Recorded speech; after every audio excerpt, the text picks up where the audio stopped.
verrez cette vidéo, vous ne comprenez pas, vraiment faites un effort, soit pour m'appeler ou pour me faire des comptes, ou je vais vous expliquer mieux. Parce que aujourd'hui, quand tu vois l'église, bien aimé, l'église ne comprend pas réellement certaines choses. Si nous devons observer toutes ces fêtes-là, le Seigneur Jésus-Christ allait enseigner cela à ses apôtres, qui eux, en retour, allaient enseigner cela aux chrétiens, à l'église.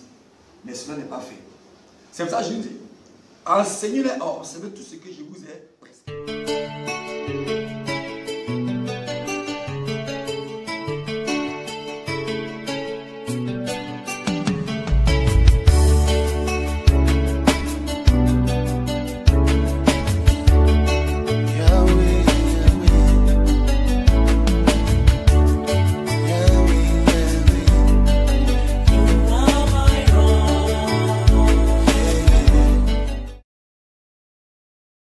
La fête des trompettes.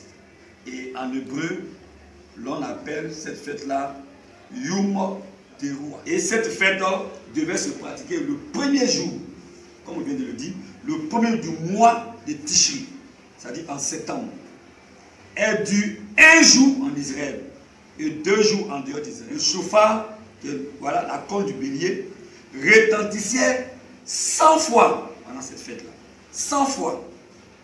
Pour rassembler les fidèles et les convoquer au temple. L'intervalle d'environ 4 mois de la fête de Pentecôte et de la fête de trompette représente le temps de l'Église. Lisons dans 1 Corinthiens 15, versets 51 à 53, pour illustrer ce que nous venons de dire. Donc Paul parle du son de la trompette de Dieu, qui doit réveiller les morts et marquer le jour de l'enlèvement de l'Église. Les chrétiens cesseront alors de moissonner pour partir à la rencontre du Seigneur dans les cieux. Donc ce jour symbolise la résurrection de tous ceux qui sont morts en Christ et le changement en un clin d'œil de tous ceux qui seront vivants le jour de l'enlèvement. Alléluia. Voici ce qui représente la fête de trompette. La fête des expiations, appelée en hébreu Yom Kippour. Cette fête devait se célébrer le 10e jour du mois de Tishri. C'est le jour le plus saint, vous comprenez?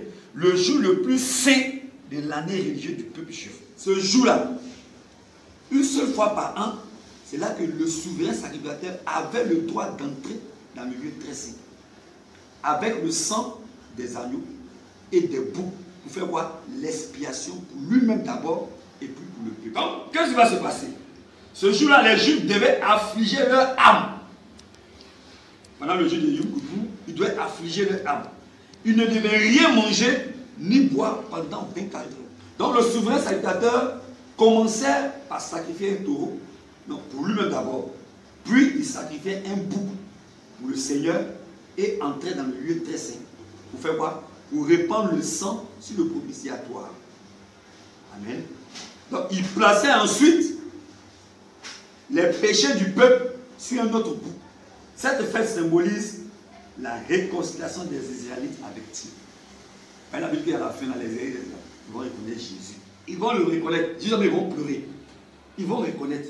Jusqu'à même ils vont pleurer. Ce jour sera celui de la reconnaissance de Jésus-Christ comme leur Messie par tous les vivants du peuple juif.